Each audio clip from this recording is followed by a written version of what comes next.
அன்பு தமிழஞ்சங்களுக்கு வணக்கம் வணக்கம் வணக்கம் வணக்கம். நம்ம கோடீஸ்வரன் ஆவது எப்படி அப்படின்னு சொல்லிட்டு அலசி ஆராய்ஞ்சிட்டு வந்துட்டு இருக்கோம். ஃபர்ஸ்ட் மேனத்துலேருந்து ஸ்டார்ட் பண்ணி ரிவர்ஸில் வந்துட்டு இருக்கோம். அந்த வகையில் இப்போது ரிஷபராசி மற்றும் ரிஷபம் லக்னம் இதில் பிறந்தவர்கள் பார்த்தீங்கன்னா கோடீஸ்வரன் ஆவது, அளவுக்கு அதிகமான பணப்புழக்கத்தோடு வாழுதல், நல்ல மதிப்பு மிக்க, மரியாதை மிக்க, அந்தஸ்து மிக்க, புகழ்மிக்க வாழ்க்கை எவ்வாறு வாழ்வது, இதை தான் பார்க்க போகிறோம் இந்த ரிஷபராசி ரிஷப லக்னத்துக்கு. ஓகேங்களா? அதாவது பணம் அப்படிங்கிறது அளப்பரிய எப்பொழுதும் இருந்துக்கிட்டே இருக்கணும். அதே மாதிரி மதிப்பு மிக்க வாழ்க்கை, மரியாதை மிக்க வாழ்க்கை, இதுவெல்லாமே பார்த்தீங்கன்னா எப்பயுமே ஒரு கௌரவத்தோட எந்த சூழ்நிலையிலும் எங்கள் அண்ணன் இப்படி வாழ்ந்தாண்டா, எங்கள் அப்பா இப்படி வாழ்ந்தாண்டா, எங்கள் அம்மா இப்படி இருந்தாங்க, அவ்வளோ கெப்பாசிட்டியாக வாழ்ந்தாங்க, எங்கள் சித்தப்பன், எங்கள் பெரியப்பன் இந்த மாதிரி இருந்தான், அந்த மாதிரி இருந்தான், எங்கள் அண்ணன், என் தம்பி அந்த மாதிரி வாழணுண்டா அப்படின்ற அளவுக்கு புகழ்மிக்க வாழ்க்கை, பணப்புழக்கம் மிக்க வாழ்க்கை, எந்த சூழ்நிலையிலும் விட்டு கொடுக்காத கௌரவம் மிக்க வாழ்க்கை எப்பயுமே இருந்துட்டு இருக்கணும்னா ஜாதகத்தில் என்ன சொல்லுது, அதை தான் நம்ம பார்க்க போகிறோம். அப்போது அந்த கோடீஸ்வர யோகம் யார் கொடுக்குறதா நம்ம சொல்லியிருக்கிறோம்? ராவண பெரும்பாட்டன், தமிழ் தாத்தன் ராவண பெரும்பாட்டன் அருளிய அந்த இடத்த பற்றி நம்ம பார்க்க போகிறோம். இதை முழுமுற்ற ஆராய்ச்சி செஞ்சு க்ளீனாக உங்களுக்கு நான் எடுத்து கொடுக்குறேன். என்னென்னா விடாமல் எல்லாத்தையும் ஃபாலோ பண்ணணும், பண்ணித்தான் ஆகணும். அப்போ தான் அந்த நிலமை வரும். எல்லாரும் மாதிரியும் எங்கள் அப்பா மாதிரி, எங்கள் தாத்தா மாதிரி, அதே மாதிரி வாழ்ந்துட்டு இப்படியே போயிடணும் இந்த பிறவியில் அப்படின்னு மட்டும் நினைக்காதீங்க. இதெல்லாம் ஃபாலோ பண்ணிங்கன்னா ஒரு மேம்பட்ட வாழ்க்கை அப்படிங்கிறது நிச்சயம் உறுதி என்பதை நீங்கள் அறிந்து கொள்ளுதல் வேண்டும். சரி, இது எப்படா பண்ணுறது? ரிஷப லக்னம் மெயினாக ராசி 50%, லக்னமே பிரதானம், அதுதான் 100% அப்படிங்கிறத உணர்ந்து கொள்ளுங்கள். சரியா? இப்போது நேராக விஷயத்துக்கு வந்துடுவோம். காணொலியை நீண்ட காணொலி அப்படின்னு நினைக்காதீங்க. கொஞ்சம் கொஞ்சமாக பார்த்து குறிப்பு எடுத்து வைத்து கொண்டு அழகாக நீங்கள் ஃபாலோ பண்ணிங்கன்னா உங்களை எந்த சூழ்நிலையிலும் வீழ்த்தவே முடியாது என்பதை நீங்கள் உணர்ந்து கொள்ளுங்கள். இந்த மாதிரி புகழ்மிக்க கோடீஸ்வர யோகம், பணப்புழக்கம் அதிகமாக இருக்கணும் அப்படின்னா முதல்ல 3 விஷயங்கள் நீங்கள் ஃபாலோ பண்ணணும். 3 விஷயங்கள் 1 by 1 பார்ப்போம். சரிங்களா? அப்போது முதல் விஷயம் என்ன அப்படின்னா ரிஷபம், அந்த வீடு தான் முதல்ல ஒன்று. ஏன்னா அதுதான் விதிக்காரகம், உங்களுடைய உயிர்காரகம் அந்த வீடு தான் லக்னம், ரிஷப வீடு தான் நீங்கள். அப்படிங்கிற பட்சத்தில் இந்த ரிஷபத்தை லக்னமாக கொண்டவங்களாம் என்ன பண்ணணும் அப்படின்னா இதுதான் ஃபஸ்ட்டு விஷயம் ஃபாலோ பண்ணணும். எப்படி அப்படின்னா லக்னமும் லக்னாதிபதியும் மிக ஸ்ட்ராங்காக, மிக மிக வலிமை மிக்கவராக இருந்துவிடும் பட்சத்தில் நீங்கள் எதையும் தாங்கும் ஒரு இதயம் படைத்தவர்களாக நீங்கள் வாழ்வீர்கள். எப்பேற்பட்ட கஷ்டம் வந்தாலும் தயங்கவே, கொஞ்சம் கூட அசராம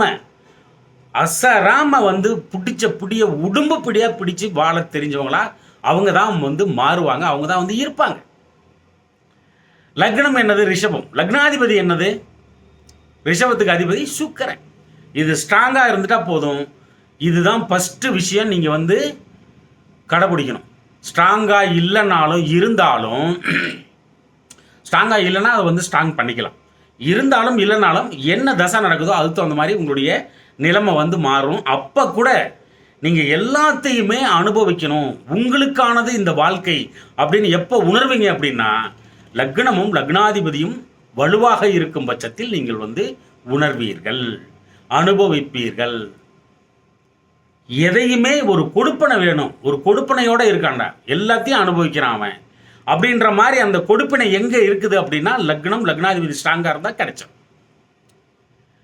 அதாவதுங்க ஒரு 10 பேர் ஒரு இடத்துல இருக்கிறாங்க, 11ஆவது ஆளாக நீங்கள் போய் அந்த இடத்துக்கு சேரணும். ஒரு முக்கியமான ஒரு முடிவு எடுக்க போகிறாங்க, அவங்க எல்லாம் சேர்ந்து எடுக்க போகிறீங்க. நீங்கள் போகிறதுக்கு 1 மணி நேரம் லேட் ஆகிடுது. லக்னாதிபதி ஸ்ட்ராங்காக, லக்னம் ஸ்ட்ராங்காக வலிமையாக இருந்து விடும் பட்சத்தில் நீங்கள் போகாமல் அந்த முடிவை எடுக்க மாட்டாங்க, அவங்களால எடுக்க முடியாது. அப்படியே எடுக்க முனைந்தாலும் உள்ளுக்குள்ள ஒரு பயம் இருக்கும், இல்லாமல் எடுக்கக்கூடாதுன்ற அந்த ஒரு தெளிவு வந்து இருக்கும் அவங்களுக்கு. ஆனால் லக்னமோ லக்னாதிபதியோ ஸ்ட்ராங் இல்லை அப்படின்னா அவங்க வந்து வந்தால் சொல்லிக்கலாம் போ அப்படின்னு சொல்லிட்டு என்ன பண்ணுவாங்கன்னா முடிவு எடுத்துருவாங்க. அதுதான் இங்கே ரொம்ப முக்கியம். அது மட்டும் அல்ல, பாருங்கள், ஒரு கஷ்டப்பட்டு ஒரு 100 ரூபா சம்பாரிச்சிடுறீங்க. வேர்வை சிந்தி, ஒரு உதாரணத்துக்கு தான் சொல்கிறேன், வேர்வை சிந்தி கஷ்டப்பட்டு ஒரு 100 ரூபா சம்பாரிச்சிடுறீங்க, பாக்கெட்டில் போட்டுக்கிறீங்க. பாக்கெட்டில் போட்டுக்கிட்டு ஒரு கிலோமீட்டர் நடந்து வரீங்க.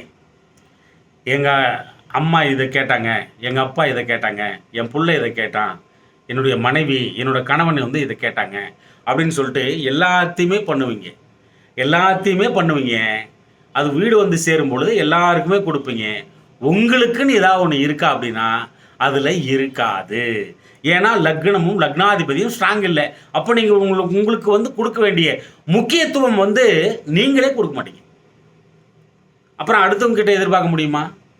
இந்த மாதிரி லக்னமும் லக்னாதிபதியும் ஸ்ட்ராங் இல்லாமல் இருக்கிறவங்க தான் அடுத்தவங்களுடைய கட்டுப்பாட்டுக்குள் ஈஸியாக உட்காந்துக்குவாங்க. போயிட்டு அவங்க ஈஸியாக மெயின்டைன் பண்ண முடியும். அடுத்தவங்க சொல் பேச்சு கேட்குறது, அடுத்தவங்க கட்டுப்பாட்டில் வாழ்கிறது, அடுத்தவங்க வழிகாட்டுதலில் வந்து வாழ்ந்துட்டு இருக்கிறது, இந்த மாதிரிலாம் இருக்கும். இண்டிவிஜுவல் முடிவு, சுய சிந்தனை, இது வந்து இருக்குமா அப்படின்னா கண்டிப்பாக இருக்காது.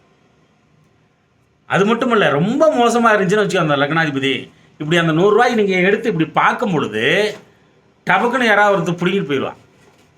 நீங்கள் ஒரு டீ சாப்பிட்டீங்களா, ஒரு பன்னு சாப்பிட்டீங்களா, உங்களுக்காக ஏதாவது பண்ணிக்கிட்டீங்களா, 1000 ரூபா கூட சம்பாரிச்சேன்னு கூட எடுத்துக்கலாம். அதில் ஒரு உங்களுக்காக ஏதாவது சட்டை வாங்கிக்கிட்டீங்களா, அந்த மாதிரி உங்களுக்காக நீங்கள் வந்து பண்ணிக்கிறதே வந்து இருக்காது. அந்த மாதிரி போயிடும். அதனால தான் சொல்கிறது, லக்னமும் லக்னாதிபதியும் மிக முக்கியம் என்பதை நீங்கள் அறிந்து கொள்ளுங்கள். இந்த லக்னம் லக்னாதிபதி நல்லா இருந்தால் உங்களை நீங்கள் சரியாக வச்சுப்பீங்க, அழகாக வச்சுப்பீங்க, தேக திருத்தத்தோடு இருக்கணும்னு நினைப்பீங்க. உங்களை நீங்கள் உங்கள் உடல் கட்டுப்பாட்டுக்குள்ளே, உங்கள் மனசும் உடம்பும் வந்து கட்டுப்பாட்டுக்குள்ளே வந்துடும். கரெக்டாக நீங்கள் சொல்கிற மாதிரி உங்கள் உடம்பு வந்து கேட்கும். ஒரு கட்டுக்கோப்பான ஒரு வாக்கிங் போகிறது, ஒரு ஜாக்கிங் போகிறது, எப்பயும் உங்களை வந்து சரியாக சுறுசுறுப்பாக வச்சுக்கிறது, இந்த மாதிரிலாம் நிறைய சொல்லலாம். உங்களுக்கு நீங்கள் மதிப்பும் மரியாதையும் உங்களை நீங்களே நேசித்தல் அப்பதான் நடக்கும். அப்போ உங்களுக்கு ஒரு கொடுப்பினை நீங்கள் வந்து வாழ்க்கையில் வந்து அனுபவிக்கணும். நல்ல இப்போ ஒரு விசேஷமாக நடக்குது வீட்டில், லக்னாதிபதி ஸ்ட்ராங் இல்லை அப்படின்னா, லக்னத்தை வந்து சுபர்கள் நோக்கலை, லக்ன சுபர்களாவது இருக்கணும், அந்த மாதிரி இல்லை அப்படின்னா, லக்னம் வந்து அனாமுத்தா நிற்கிது, ஸ்ட்ராங் இல்லாமல் இருக்குது அப்படின்னாலே, வீட்டில் ஒரு நிகழ்ச்சி நடந்தால் கூட ஓரமாக நின்று நீங்கள் வேடிக்கை பார்த்துட்டுப்பீங்க. எல்லாம் கூத்தும் கும்மாளமாக இருப்பாங்க, நீங்கள் ஓரமாக நின்று வேடிக்கை பார்த்துட்டுப்பீங்க. இதனால தான் சொல்கிறது, லக்னத்தை முதல்ல எதையும் ஒன்று அனுபவிக்கணும்.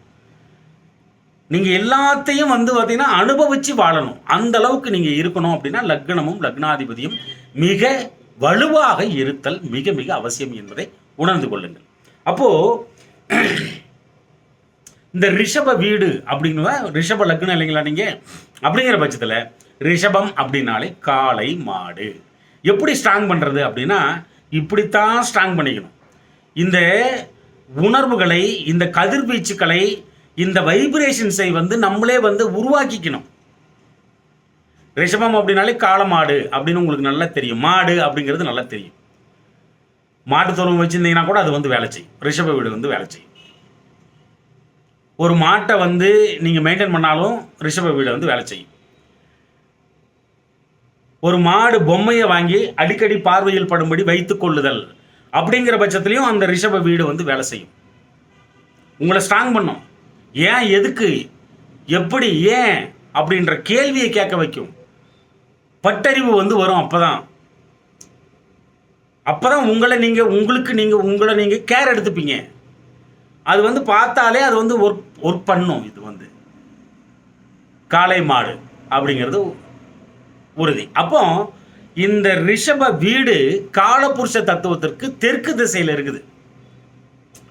அப்போது ஈவினிங் டயத்தில் வந்து தெற்கு திசை நோக்கி நீங்கள் தலைமையில கையெடுத்து கும்பிட்டீங்கன்னா அந்த ரிஷப வீடு வேலை செய்யும். அது வெண்மை நிறம் கொண்ட வீடு அப்படிங்கிற பட்சத்தில் ஒயிட்டை வந்து அளவுக்கு அதிகமாக யூஸ் பண்ணணும். அது மட்டும் இல்லை, கர்ச்சீப் வந்து ஒயிட்டு மட்டும்தான் வச்சுக்கணும். ஒயிட்டு மட்டும்தான் வச்சுக்கணும். இதெல்லாம் உங்களுக்கு எல்லாம் எழுதி வச்சுட்டு ஃபாலோ பண்ணுங்கள். இதே கண்டினியூஸாக ஒரு மண்டலம் வந்து அப்படியே இதை ஃபாலோ பண்ணிக்கிட்டே வந்தீங்கன்னா அது அனிச்சை செயலாக மாறிடும். அப்போது உங்களுக்கே தெரியாது, உங்களை நீங்கள் ஸ்ட்ராங்காக வச்சுருப்பீங்க. உங்களை பார்த்தாலே ஒரு தப்பான எண்ணத்தோட பக்கம் வர முடியாது. அது தப்பான எண்ணம் அப்படின்னா உங்களை வந்து வீழ்த்திடலாம் அப்படின்னு நினைக்கிறவன் டைரெக்டாக மோத மாட்டான். நீங்கள் உங்களுடைய புகழ், கௌரவம், அந்தஸ்து, சுயமரியாதை எல்லாமே அதுக்குள்ளே இருக்குது. உங்களை நீங்கள் கரெக்டாக வச்சுக்கும் பொழுது எல்லாமே கிடைக்கும். எல்லாமே கிடைக்கும். அந்த வீட்டுக்கு அதிதேவதை யார் தெரியுங்களா? சுக்கிரன், மகாலட்சுமி, அதெல்லாம் செகண்டரி. அந்த வீட்டுக்கு, ரிஷப வீட்டுக்கு அதிதேவதை யார் தெரியுமா? மீனாட்சி. அப்போ மதுரை மீனாட்சி அம்மன் கோயிலுக்கு போயிட்டு வரலாம். மீனாட்சி சுந்தரேஸ்வரர் கோயிலில் முதல்ல அம்மனுக்கு தான் முதல்ல அபிஷேகம் பண்ணுறாங்க. அதுக்கப்புறம் தான் அப்பனுக்கு, சிவனுக்கு. மதுரை மீனாட்சி அம்மன் கோயிலுக்கு போகிறத வந்து ஒரு வழக்கமாக வச்சுக்கலாம். இல்லை மீனாட்சி எங்கே இருந்தாலும் போயிட்டு வரலாம் அப்படிங்கிறத புரிஞ்சுக்கணும். தொழுவம் வச்சுக்கிறது, கால்நடைகளை பராமரித்தல், அந்த அந்த வீடு வந்து பார்த்திங்கன்னா புல்வெளி, அதாவது காடு புல்வெளியாக இருக்கும். மாடுகள் மேய்கிறது இந்த மாதிரி இடமா இருக்கும். அந்த மாதிரி கூட மாடு மேய்கிற மாதிரி ஒரு படமாக போட்டு வச்சுக்கிறது, அடிக்கடி பார்வையில் படும்படி வைத்து கொள்ளுதல் உங்களை வந்து ஸ்ட்ராங் பண்ணும். அது வந்து அது பார்க்கும்போது, அதாவது வீட்டு வரவேற்பறையில், தொழில் செய்யக்கூடிய இடங்களில் எங்கே நீங்கள் அதிகமாக ஸ்பெண்ட் பண்ணுறீங்களோ அந்த மாதிரி இடங்கள்ல இந்த மாதிரி படத்தை போட்டு வச்சிங்கன்னா அது தானாக ஒர்க் ஆகும். நீங்கள் அதை பார்க்கும்பொழுது அந்த உணர்வு வந்து உள்ளுக்குள்ளே வந்துக்கிட்டே இருக்கும். அந்த வைப்ரேஷன் வந்து இருந்துக்கிட்டே இருக்கும் அப்படிங்கிறத புரிஞ்சுக்குவாங்க. அப்புறம் மீனாட்சி வந்து அதிதேவதை. அந்த வீட்டுக்கு அதிபதி யாருன்னா சுக்கிரன். சுக்கிரன் யார் தெரியுமா? உங்களுக்கெல்லாம் யார் சொல்லித்தராங்களா இல்லைன்னு தெரியாது. இந்த கட்டை விரல் சுக்கிரன். அப்போது அழகா அந்த சுக்கிரனோட மெட்டீரியல் என்ன அப்படி தெரியுமா? வெள்ளி வந்து சுக்கிரன். அப்போது இந்த கட்டை விரலில் வந்து ஒரு மகுடம் சூட்டுற மாதிரி ஒரு பிளைன் ரிங்காக கூட போட்டாலும் சரி, இல்லை வைரம் பதித்து என்னால் போட முடியும்னா வைரமும் சுக்கிரன் தான். அப்போது இந்த விரலில் நீங்கள் வந்து ஒரு கட்டை விரலை போட்டுக்கிட்டிங்கன்னா இந்த ரிஷப வீடு, அந்த சுக்கிரன் லக்னாதிபதி வலுவாக உங்களுக்கு மாறுவார். அப்போ நீங்களும் வலிமையானவராக நீங்கள் வந்து இருப்பீர்கள். இது சுக்கிரன் அப்படின்னா வெள்ளி, வைரம், அப்புறம் வந்து நாவல், அத்தி மரம், அத்தி பழம், இதெல்லாம் வந்து சுக்கிரன். இதெல்லாம் ஏன் சொல்லி வச்சிருக்கிறாங்க? அந்த காரகம் அதில் இருக்குது, அதனால் சொல்லி வச்சுருக்காங்க. மொச்சக்கொட்டை வெண்மை நிறத்தில் இருக்கும் பாருங்க, மொச்சக்கொட்டை சாம்பல் கலரில் இருக்கும். அந்த மொச்சக்கொட்டை, அவரைக்கொட்டை, இது எல்லாமே வந்து சுக்கிரன். இது ஏன் சொல்லி வச்சிருக்கிறாங்க? ஒருவேளை அந்த சுக்கிரன் லக்னாதிபதி ஷட்பலன்னு ஒன்று இருக்குது, அது தான் ஒரு கிரகத்தோட பலத்தை தீர்மானம் செய்யும். உச்சமாயிட்டாரு, சூப்பராகிறாரு அப்படின்னா அதெல்லாம் சொல்ல முடியாது. ஷட்பலத்தில் எவ்வளவு மாத்திரை அளவீடு வாங்குது, அதுதான் முக்கியம். ஒருவேளை ஷட்பலத்தில் வந்து வீக்காக இருக்குது, ஒரு மாத்திரையை விட கீழே இருக்குது, அதனுடைய பலம் குறைவாக இருக்குது அப்படின்னா நீங்கள் தாராளமாக வெள்ளிக்கிழமை அன்னைக்கு கம்பல்சரி இந்த அத்தி மர இலை பவுடர் இதை வந்து உள்ளுக்குள்ளே கொடுக்கலாம். உள்ளுக்குள்ளே வெறும் வயிற்றில் சாப்பிட்டா என்னங்க ஆகும்? நான் தெரியாமல் தான் கேட்குறேன். வெறும் வயிற்றில் சாப்பிட்டீங்கன்னா என்ன ஆகும்? உள்ளே போகும். ஒரு சுடு தண்ணியில் கலந்து ஒரு காஃபி டம்ளரில் ஒரு 1/4 டீஸ்பூன் 1/2 டீஸ்பூன் போட்டு கலந்து குடிக்கிறீங்க. அப்போ என்ன நடக்கும்? அழகாக வயிற்றுக்குள்ளே போகும், ஜீரணமாகவும், ரத்தத்தில் கலக்கும். அப்போது அதனுடைய சுக்கிரனோட காரகம் உங்களுக்கு ரத்தத்தில் கலக்கும். அப்போ நீங்கள் வந்து வலிமையானவராக மாறுவீர்கள், உங்கள் லக்னாதிபதி அப்படிங்கிறதுனால. இதெல்லாம் யாரும் உங்களுக்கு சொல்லிக் கொடுக்க மாட்டாங்க. புரிஞ்சதா தலைவி? இதெல்லாம் யாரும் உங்களுக்கு சொல்லித்தர மாட்டாங்க, நான் தான் சொல்லித்தரணும் உங்களுக்கு. ஓகேவா? அப்புறம் ஐங்கோணம் அப்படிங்கிறது வந்து பார்த்தீங்கன்னா அந்த பீடம், அந்த சுக்கிர பகவான் உட்கார்ந்துருக்கிற அந்த பீடம் பிரதிஷ்டை பண்ணாங்கன்னா அது அந்த இந்த ஐங்கோணத்து மேலே தான் அந்த சுக்கிர பகவானை வந்து உட்கார வைப்பாங்க. அப்போது அந்த ஐங்கோணத்தை வந்து பார்த்தீங்கன்னா இது வந்து சுக்கிர மேடும்பாங்க. இந்த இடத்த இது சுக்கிரனுக்கு கீழே இருக்கு இல்லையா, இந்த சுக்கிர மேடு அப்படிம்பாங்க. அப்போ இந்த சுக்கிர மேட்டில் வந்து ஐங்கோணத்தை போடலாம், வரைஞ்சிக்கலாம், பேனால வந்து வரைஞ்சிக்கலாம். லக்னாதிபதி ஸ்ட்ராங் ஆவார். நீங்கள் எதுலையாவது முக்கியத்துவம் பெறணும், முதன்மையாக வரணும் அப்படின்னா நீங்கள் வந்து அந்த இடத்துல ஐங்கோணம் போட்டுக்கிட்டு நீங்கள் வந்து வேலை செஞ்சு பாருங்கள். சுக்கிர பகவானை மனசார ஒரு வேண்டுதல் பண்ணிக்கிட்டு ஐங்கோணம் போட்டுக்கிட்டு நீங்கள் வேலை செஞ்சு பாருங்கள், கண்டிப்பாக ஒர்க் அவுட் ஆகும் அப்படிங்கிறத வந்து தெரிஞ்சுக்கோங்க. மொச்சக்கொட்டையை வந்து மகாலட்சுமிக்கு வெள்ளிக்கிழமையை அனுச்சுன்னா படைச்சி பூஜித்து எல்லாருக்கும் பிரசாதமாக நீங்கள் கொடுத்தீங்கன்னா அந்த சரணடைதல் அருமையாக இருந்ததுன்னா உங்களுக்கு இந்த ரிஷப வீடு வந்து பார்த்தீங்கன்னா வலுப்பெறும் என்பதையும் அறிந்து கொள்ளுங்கள். ஐங்கோணம், மொச்சை, வெண்தாமரையில் வந்து பார்த்தீங்கன்னா சுக்கிர அதாவது மகாலட்சுமிக்கு வந்து பார்த்தீங்கன்னா வெண்தாமரை சாத்தி வழிபடுதலும் ஆகச்சிறந்த நல்ல நலம் உண்டாகும். கருடனை படமாக போட்டு வைத்துக் கொள்ளுதலும் நலம் உண்டாகும். லட்சுமியை வணங்கணும். லவங்கம் வந்து சுக்கிரன் வந்து என அருளப்படுகிறது. அப்போ லவங்கத்தை வந்து வெள்ளிக்கிழமை சாப்பிட்றது, இல்லைனா வந்து பார்த்திங்கன்னா பாக்கெட்டில் வச்சுக்கிறது, எப்பயுமே கூட வச்சுக்கிறது, இதெல்லாம் வந்து ஆகச்சிறந்த ஒன்றாக இருக்கும். மெயினாக இசைக்கருவிகளில் வந்து பார்த்திங்கன்னா யாழ், அது யாழ் அப்படிங்கிறது வந்து பார்த்திங்கன்னா மிதனத்துக்கு வந்தாலும் வரும். பட் வந்து சங்கீத கருவிகள் வந்து சுக்கிரன் வந்து அருளப்படுகிறது. அப்போ பாட்டு கேட்குறது, சங்கீதம் கேட்குறது, இசை கேட்குறது, இது எல்லாமே ரொம்ப நல்லது. இது எல்லாத்தையும் விட பெண்களை வந்து எப்பயுமே ஒரு அன்பான பார்வையாக நீங்கள் வந்து பார்க்கணும். அவங்கக்கிட்ட பகைச்சிக்கூடாது. தீராத பகை கொண்ட பெண்கள் அப்படி ஒருத்தர் இருந்தாங்க அப்படின்னா இந்த ரிஷபத்துக்கு அதுதான் மிகப்பெரிய வீக்னஸ் அப்படிங்கிறத புரிஞ்சுக்கோங்க. ஒரு காம்ப்ரமைஸோட பெண்கள்கிட்ட மட்டும் வாழ்ந்துக்கிறது ரொம்ப ரொம்ப நல்லது. எப்பயுமே பார்த்தா சிரிச்சிடணும். அது பெண்களாக இந்த ரிஷப லக்னத்தில் பிறந்தாலும் சரி, பெண்கள்கிட்ட பகைச்சிக்கூடாது அப்படிங்கிறத வந்து புரிஞ்சுக்கணும். இப்படி செஞ்சோம்னா உங்களுடைய லக்னாதிபதி ஸ்ட்ராங் ஆவார் அப்படிங்கிறத புரிஞ்சுக்கணும். ஃபஸ்ட்டு விஷயம் சொல்லி கொடுத்துட்டேன். இது இருந்தால் தான் அப்புறம் கோடீஸ்வரன் ஆக முடியும். இது இருந்தால் தான் எல்லாத்தையும் அனுபவிக்க முடியும். இது இருந்தால் மட்டும்தான் நீங்கள் வந்து ஸ்ட்ராங்காக முன்னேற முடியும் இல்லையா? அது ரொம்ப முக்கியம் இல்லையா? ரைட், ஃபஸ்ட்டு விஷயம் சொல்லி கொடுத்தாச்சு. எல்லாம் எழுதிக்கிட்டு இருப்பீங்கன்னு நினைக்கிறேன், ஃபாலோ பண்ண ஸ்டார்ட் பண்ணியிருப்பீங்கன்னு நினைக்கிறேன். ஓகேவா? அடுத்து இரண்டாவது விஷயம் என்ன அப்படின்னா, உங்கள் சுயஜாதகத்தில் தசை நடத்தும் கிரகம். உங்கள் சுயஜாதகத்தில் தசை நடத்தும் கிரகம் ஆகச்சிறந்த ஒன்று. நீங்கள் ரிஷப லக்னத்தில் பிறந்துட்டீங்க, பெரிய பண்ணையார் வீட்டில் பிறந்துட்டீங்க, அரசியல்வாதிக்கு மகனாக பிறந்துட்டீங்க, இல்லை அம்பானி அதானி பெரிய பெரிய வழியாக இந்த கோடீஸ்வர வீட்டில் பிறந்துட்டீங்க, இல்லை சாதாரண வீட்டில் பிறந்துட்டீங்க, இல்லை லோயர் எப்படி பண்ணியிருக்கான் பாருங்கள் இப்போல்லாம், lower middle class, upper middle class, இது மாதிரி ஏதோ ஒரு இடத்துல பிறப்பு எடுத்துட்டீங்க. நீங்கள் யாராக வேணாலும் இருந்துட்டு போங்க ஐயா. உங்கள் லக்னத்தில் வந்து சனி பகவான் உட்காந்துறாரு, அப்போது அதுக்கு தகுந்த மாதிரியே நீங்கள் வந்து உங்கள் ஹேபிட் இருக்கும் இல்லையா? சந்திரன் உட்காந்துறாரு 3ஆம் அதிபதி, அதுக்கு தகுந்த மாதிரி உங்கள் ஹேபிட் இருக்கும். 8ஆம் அதிபதி அங்கே வந்து உட்காந்துக்கிறாரு குரு பகவான், அப்போது அதுக்கு தகுந்த மாதிரி உங்கள் ஹேபிட் இருக்கும்.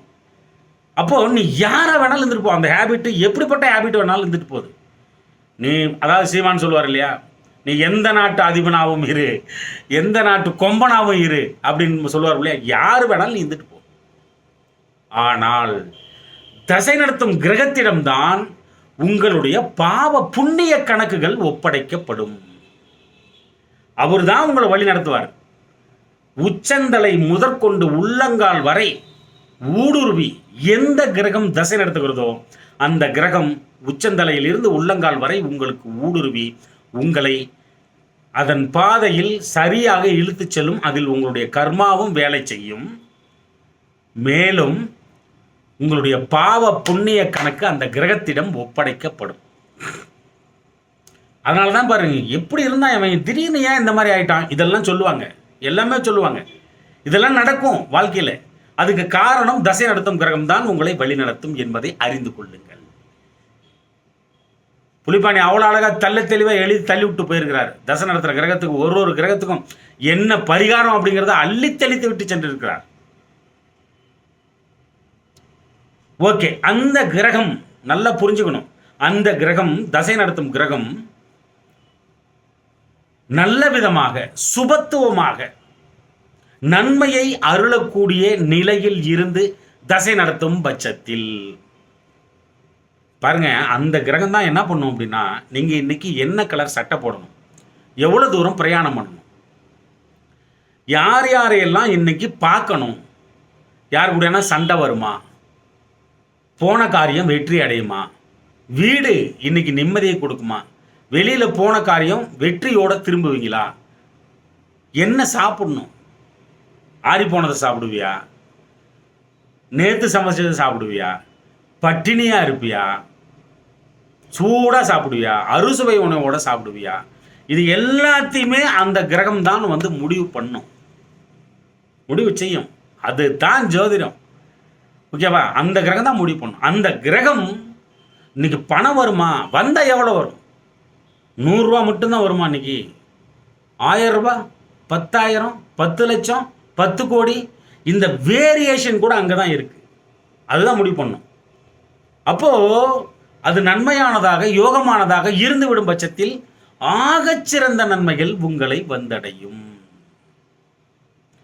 12 வீடுகளில், அதாவது லக்னம் முதற்கொண்டு பின்னாடி வீடு, மேஷம் வீடு, 12வது வீடு இந்த ரிஷபத்துக்கு.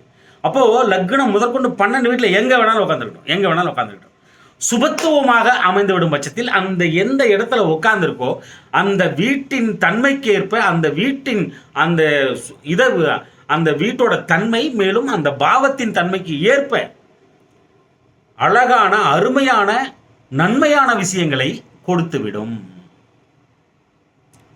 அப்போ படிக்கிற நேரத்தில் நல்ல கிரகம் தசை நடத்துன்னு வச்சோங்களேன், அருமையான படிப்பு வரும். நம்பர் 1 விளங்குவாங்க. முழுவதுமாக சுபத்துவமாக இருந்து தசை நடத்தும் பட்சத்தில் நம்பர் 1 படிப்பாங்க. படித்து முடித்த அடுத்த நிமிடமே வேலை கிடைக்கும் அல்லது தொழிலை நோக்கி நகருவார்கள். அந்த தொழிலும் சரி வேலையும் சரி மிகச்சிறந்த முன்னேற்றம், ஊதிய உயர்வுடன் கூடிய நல்ல வேலை, தொழிலில் இடைவிடாது வளர்ச்சி, ஆகச்சிறந்த பணப்புழக்கம் இருந்து கொண்டே இருக்கும். சரியான நேரத்தில் திருமணம் நடக்கும். அந்த கிரகம் நல்லா இருந்தால் கல்யாணத்தை பண்ணி வச்சிரும். அங்கதான் இருக்கு சுச்சி, வாழ்க்கையோட சுச்சி. சரியான நேரத்தில் திருமணம் நடக்கும். நல்ல கணவன், நல்ல மனைவி, ஆகச்சிறந்த மணி போன்ற குழந்தைகள் கொடுத்துரும். மிகச்சிறந்த வருவாய் மிக்க இந்த வாழ்நாள் உங்களுக்கு அருமையாக கொடுத்துரும். வாழ்நாள் ஃபுல்லாகவே அந்த தசை நடக்கிற வரைக்குமே. அப்போ மிகச்சிறந்த சொத்து சேர்க்கை இருந்து கொண்டே இருக்கும். அசையும் சொத்துக்கள், அசையா சொத்துக்கள், ஆடைகள், ஆபரணங்கள் சேர்க்கைகள் இருந்து கொண்டே இருக்கும். வீடு கட்டுதல், வண்டி வாகனத்தை வாங்குதல், விவசாய நிலம் வாங்குதல், ஆடு மாடு கன்றுகாலி மித்திரங்கள் மிக சுபத்துவமாக இருந்து விடும் பட்சத்தில் எல்லாம் கொட்டி தீர்க்கும். அப்படியே அருமையான வாழ்க்கை கிடைச்சிக்கிட்டே இருக்கும். அப்பா அம்மா சந்தோஷம், கணவன் மனைவி சந்தோஷம், குழந்தைகளால் சந்தோஷம், வீடு எப்பொழுதும் குதூகலமாக இருத்தல், சுப நிகழ்ச்சிகள் நடந்து கொண்டே இருத்தல், கூத்தும் கும்மாளமுமாக சிரிப்பலையுமாக வீடு திகழும். வீட்டின் அக்கம்பக்கத்தாரிடம் மெச்சுவார்கள். உறவினர்கள் மத்தியில் மிக முதன்மையாக திகழுதல் நடக்கும்.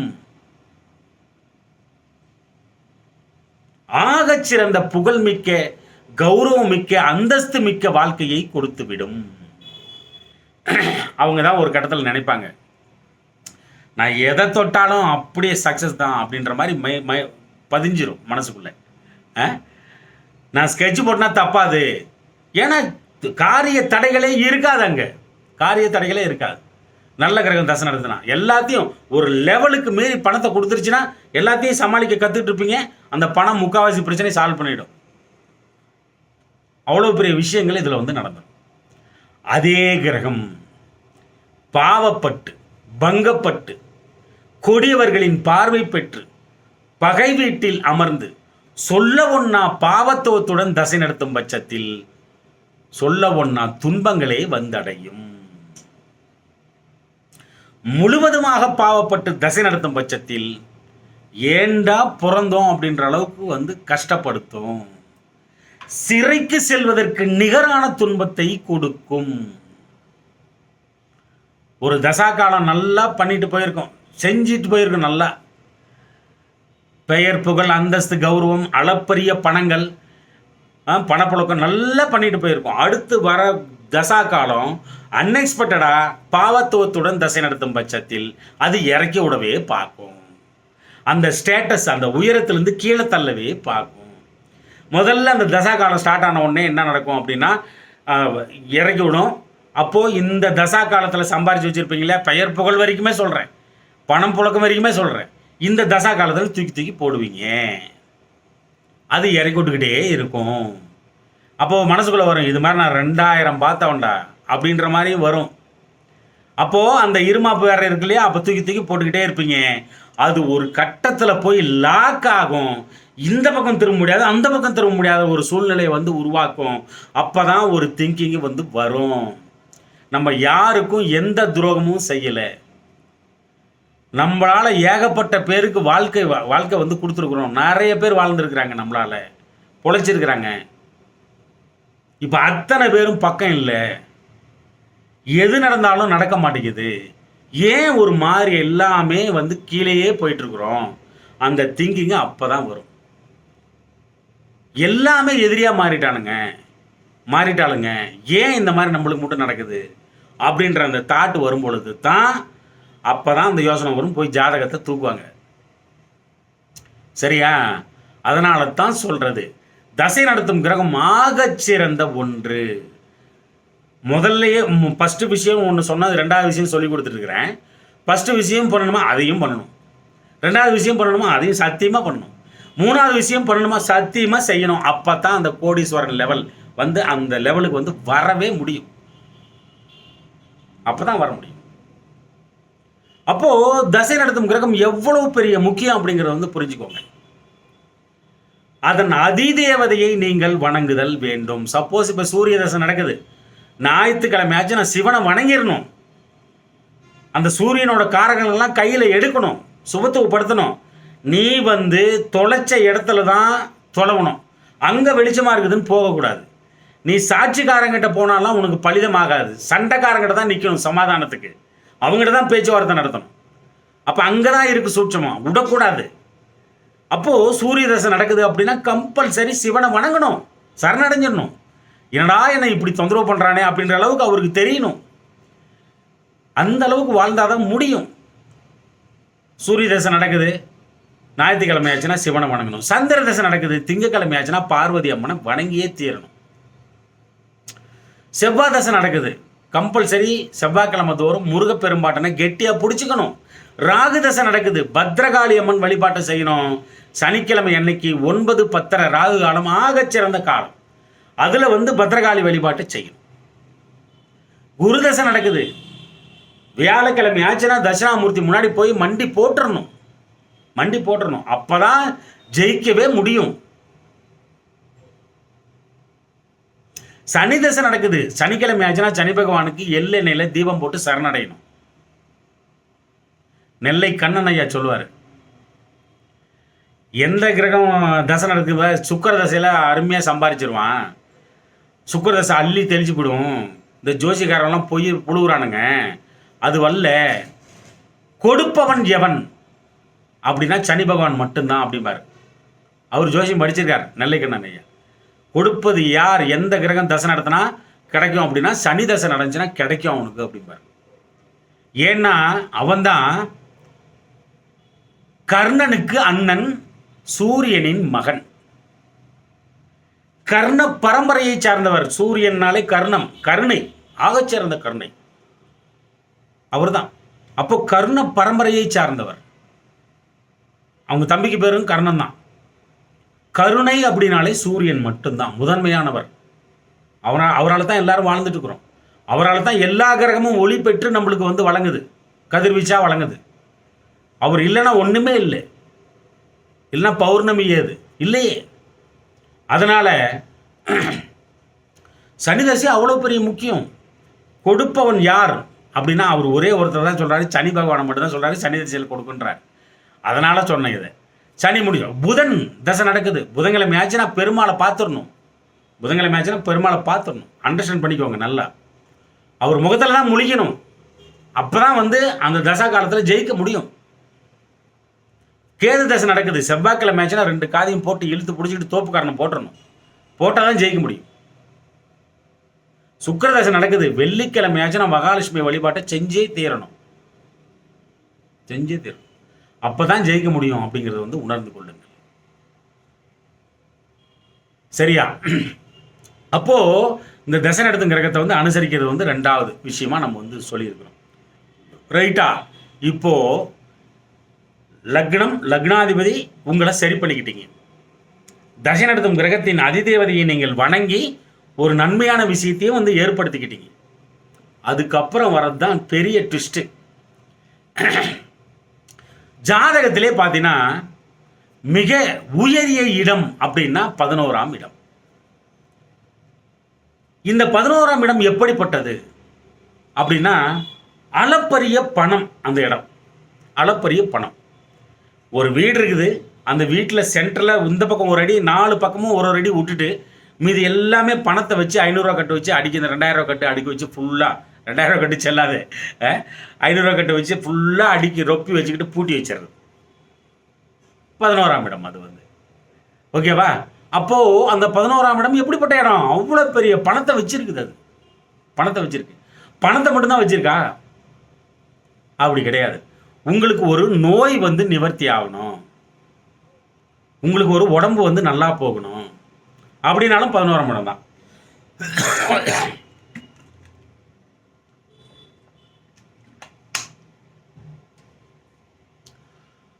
அப்புறம் மிகப்பெரிய குறிக்கோள், ஒரு ஆம்பிஷன், வேற லெவல் லட்சியம்.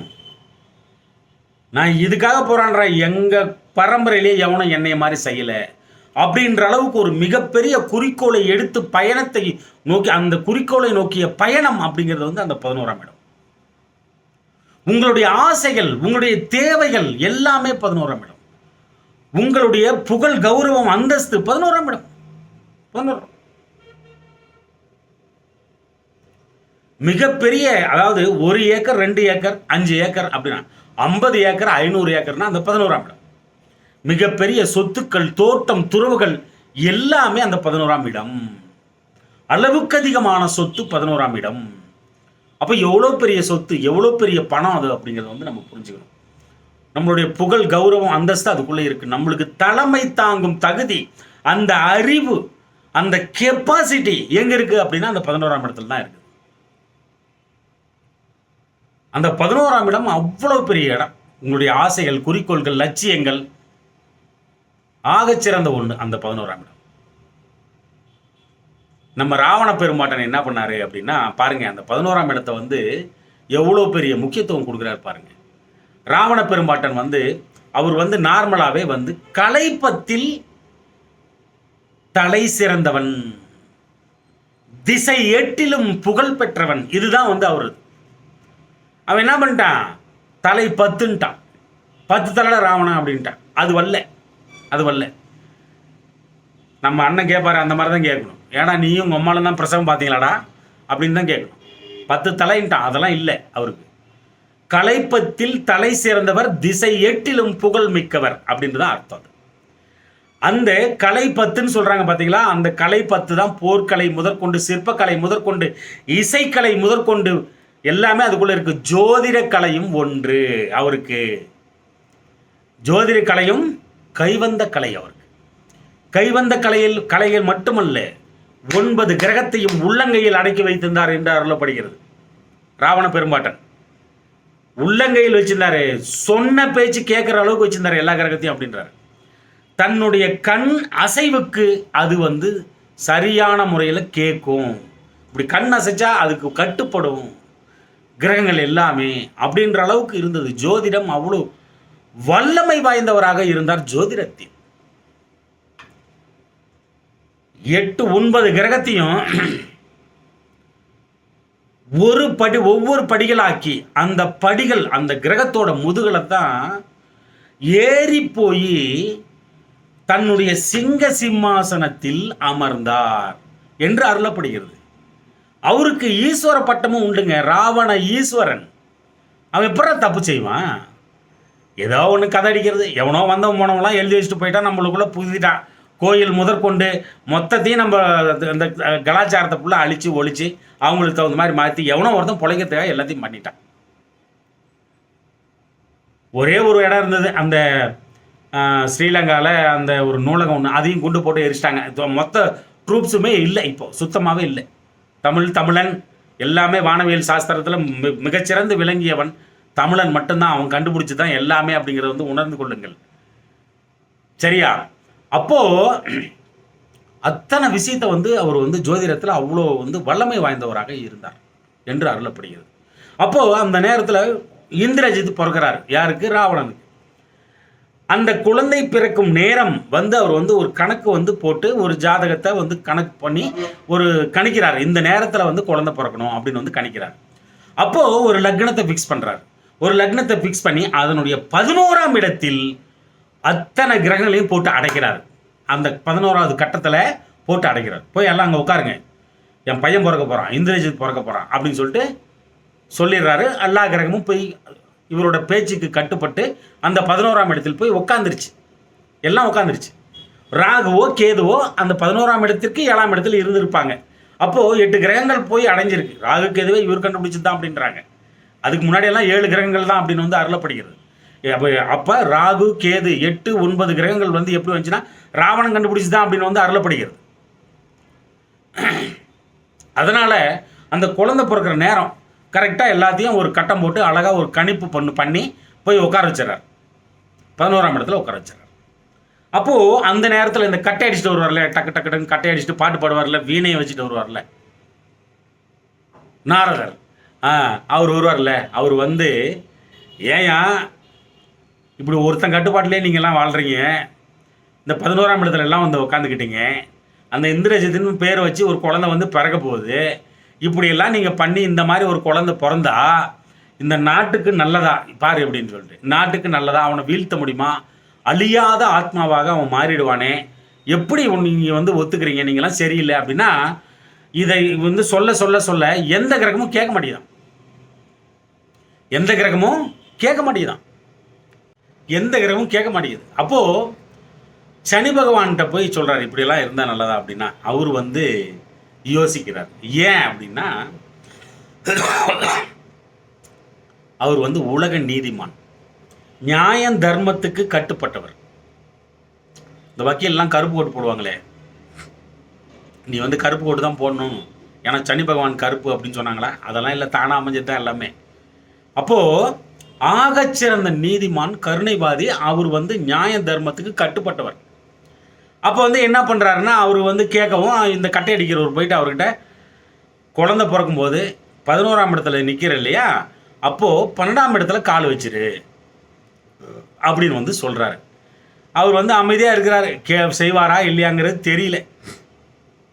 இந்த மாதிரி ஒரு கண்டிஷன் வந்து இருக்கும் பொழுது கரெக்டாக குழந்தை பிறக்கும் நேரம் அந்த சனி பகவான் அவர்கள் என்ன செய்கிறார் அப்படின்னா 11ஆம் இடத்தில் இருந்து 12ஆம் இடத்திற்கு இப்படி காலை தூக்கி வைக்கிறார்.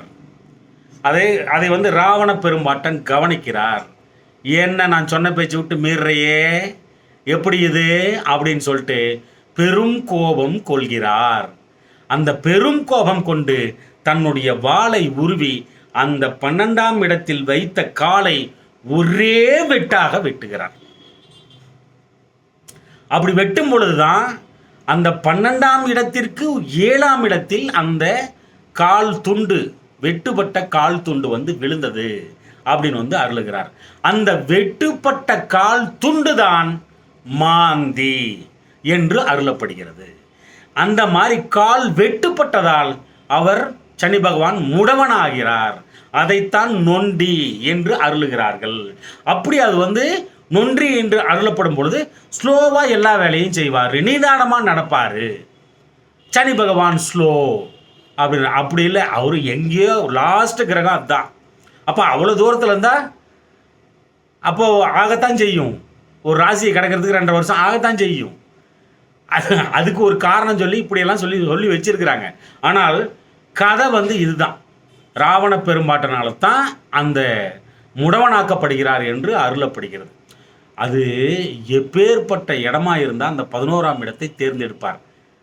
தயவு செய்து புரிந்து கொள்ளுங்கள் தமிழஞ்சங்களே. தன் குழந்தைக்கே வந்து அந்த கிரகத்தை எல்லாம் அங்கே உட்கார வச்சு நம்ம பிறக்க வைக்கணும் அப்படின்னு ஆசைப்படுறாரு அப்படின்னா அந்த 11ஆம் இடத்தின் மகிமையை நீங்கள் வந்து அறிந்து கொள்ளுதல் வேண்டும்.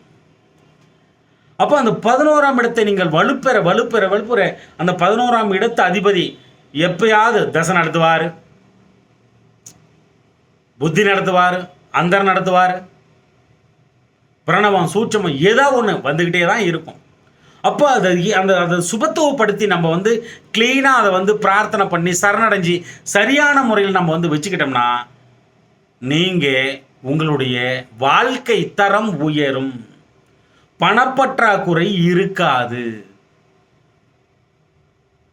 உங்களுக்கு சகல விதமான தகுதிகளும் வந்து சேரும், உங்களுடைய ஆசைகள் நிறைவேறும், குறிக்கோள்கள் நிறைவேறும், லட்சியங்கள் நிறைவேறும், பெரிய சொத்துக்கள் தோட்டம் துறவுகள் கணக்கின்றி அமையும்.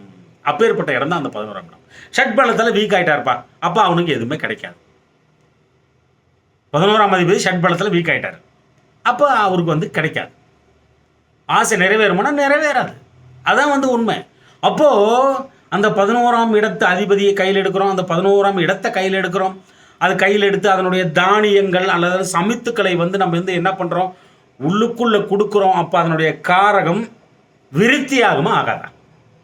சொல்லு, விருத்தியாகுமா ஆகாதா? அப்போது வெறும் வயிற்றில் சாப்பிடும்பொழுது உள்ளே போகுது, ஜீரணமாகுது, ஜீரணமாகி ரத்தத்தில் கலக்குது. அப்போ அதனுடைய வைப்ரேஷன் நிச்சயமாக உங்களுக்கு கிடைச்சே தீரணும். அப்படிங்கிற பட்சத்தில் அந்த 11ஆம் இடத்தை சுபத்துவப்படுத்துதல், அந்த 11ஆம் அதிபதியை கெட்டியாக கையில் எடுத்துக்கொள்ளுதல் மிக மிக அவசியம் என்பதை அறிந்து கொள்ளுங்கள் தமிழ் நெஞ்சங்களே. அப்போ இந்த ரிஷப லக்னத்துக்கு 11ஆம் இடம் எது? மீன வீடு, 11ஆம் வீடு. அதன் அதிபதி யார்? குரு பகவான். அவர் 8ஆம் இடத்துக்கு அதிபதி. அது விட்டுருங்க, அது வேண்டாம், அது ஒன்றும் பிரச்சனை இல்லை. அந்த மீன வீடு ரொம்ப இம்பார்ட்டன்ட். அந்த மீன வீட்டில் இருக்கிற விஷயங்களை நீங்கள் வந்து அழகாக கையில் எடுத்துக்கணும், அழகாக கையில் எடுத்துக்கணும். வேறு லெவலில் அது கொண்டு போய் விட்டுரும். 8ஆம் இடம் வந்து தனுசு, அது வந்து வில்லு, அம்பு, தர்மவான், நீதிவான். அது காலபுருஷ தத்துவத்துக்கு தான் வந்து அந்த வீடு வந்து 9ஆம் வீடு காலபுருஷ தத்துவப்படி தான் அந்த உலகத்துக்கு குரு வந்து என்று அருளப்படுகிறது. அவ்வளோதான். மற்றபடி இந்த ரிஷப லக்னத்துக்கு மிக பாவர் கொடியவர் யார் அப்படின்னா, கொலை செய்யக்கூடியவர் யாருன்னா குரு தான். அப்போது அந்த 11ஆம் இடம் ஆதிபத்தியம் வரும்போது அதுக்கு தகுந்த மாதிரி மாறிக்குவார். 8ஆம் இடம் ஆதிபத்தியம் வேலை செய்யும்போது தசை நடத்தும் போது மாட்டிக்கும். அதுலேயும் வந்து திரிகோணம் ஏறிந்தால் தப்பிச்சுக்குவோம். அப்போ கூட வந்து உயிர்காரகங்களை வந்து நிறைய பழி வாங்குவோம். அப்போ கூட வந்து பொருளாதாரத்தில் கீழே விடாமல் இருந்துச்சுன்னா உடம்புல பிரச்சனை வராமல் இருக்கும். பொருளாதாரத்தில் நல்லா மேம்பாடு தூக்கணும், உடம்புல பிரச்சனை கொடுக்கும். உடம்புல பிரச்சனை இல்லாமல் இருந்துச்சுன்னா பொருளாதார சிக்கல் கொடுத்துட்றோம். அது எப்படி இருந்தாலும் நல்லது செய்ய போகிறதில்ல, திரிகோணம் ஏறினா மட்டும்தான் பரவாயில்ல. இதை தான் வந்து புலிபாணி சொல்கிறார். சரியா? அப்போது அந்த 8ஆம் இடம் குரு பகவான் வராரு, இல்லைன்னா மறுக்கலை. ஆனால் அந்த மீன வீட்டை வந்து எடுத்துக்கணும். மீனத்தோட சிம்பிள் என்னையா, ஒரு மீனோட வாழை வந்து இன்னொரு மீன் கவுது அப்படின்ற மாதிரி அருளப்படுகிறது. அந்த படத்தை போட்டு வச்சுக்கலாம். 11ஆம் இடம் மட்டும் வேலை செய்யும் உங்களுக்கு ரிஷப லக்னத்துக்கு. அப்புறம் அந்த மீனுன்னு வந்துட்டாலே மீன் தொட்டி வச்சுக்கலாம். எந்த திசையிலேயே வைக்கலாம், வீட்டோட வடக்கு திசையில் வைக்கலாம். நீங்கள் அந்த 11ஆம் வீடு எங்கே இருக்குது அப்படின்னா, மாடி மேலே போயிட்டு வடக்கு திசை நோக்கி நீங்கள் வணங்கினீர்கள் என்றால் மீன வீடும் அதில் ஒன்று. அந்த மீன வீடு வலுப்பெறும் அப்படிங்கிறத வந்து நீங்கள் வந்து உணர்ந்துக்கணும். புரியுதா? அப்போது மீன் தொட்டி வச்சு வளர்க்கலாம், மீனை வந்து வளர்க்கலாம், கோல்டு ஃபிஷ் அதில் வந்து விடலாம். ஏன்னா அந்த காரகம் குரு பகவான் வந்து மஞ்சள் அப்படின்னு வந்து சொல்கிறாங்க இல்லையா, தங்கத்துக்கு அதிபதினு சொல்கிறாங்க இல்லையா. அதனால் மீனை வந்து கோல்டு ஃபிஷ் மாதிரி மஞ்சள் கலரில் இருக்கிற மீனை வந்து விடலாம். நிறைய மீனை விடலாம், பச்சை கலரில் இருக்கிறது கூட விடலாம், அதை பற்றி ஒன்றும் பிரச்சனை இல்லை. சொல்கிறேன், மீன் வந்து அந்த